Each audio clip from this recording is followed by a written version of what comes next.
Prelims के लिए notes मैं तो नहीं बनाता था, क्योंकि प्रीलिम्स के लिए नोट्स कितने बनाएंगे, प्रीलिम्स में कहीं से भी पूछ सकते हैं ना, कोई अंत थोड़ी है प्रीलिम्स का।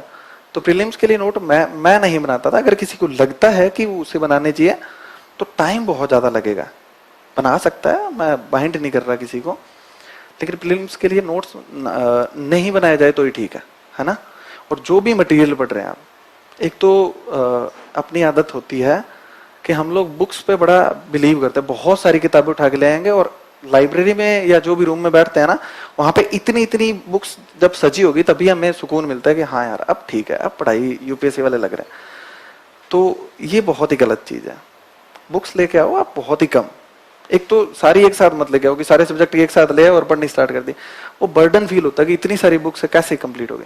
आपने ज्योग्राफी स्टार्ट किया, ज्योग्राफी की बुक्स लेके आओ या नोट्स लेके आओ आपकी कोचिंग के हैं तो उनको कंप्लीट करो पहले, और एक रीडिंग मारते ही दोबारा दूसरी रीडिंग मारो, क्योंकि एक रीडिंग मार के आपने पॉलिटी उठा ली, 15 दिन पॉलिटी में दिए, ज्योग्राफी खत्म, है ना। तो एक रीडिंग मार के दोबारा उसकी रीडिंग मारो, और उसमें दूसरी बार जब रीडिंग मारोगे तो उसमें कुछ निशान लगा लो कि ये टॉपिक्स हैं जो मेरे लिए बिल्कुल नए हैं, तो उनपे क्या है कि आपको फोकस करना है। उसके वो टॉपिक हैं जो आपको बिल्कुल भी नहीं आ रहे, उनके आप नोट्स बना सकते हो, क्योंकि जो आता है उसके नोट्स बनाना सही नहीं है, क्योंकि वो तो आपको आ ही रहा है, उस पर आप दोबारा लिख रहे हो, टाइम वेस्ट कर रहे हो, है ना।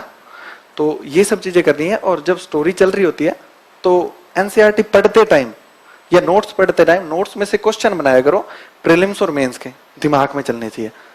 जैसे आप बौद्ध धर्म पढ़ रहे हो तो लास्ट में सिर्फ इतना सा आएगा कि भारत की जमीन पे बौद्ध धर्म लुप्त हो गया और यहीं पे ही जन्मा था।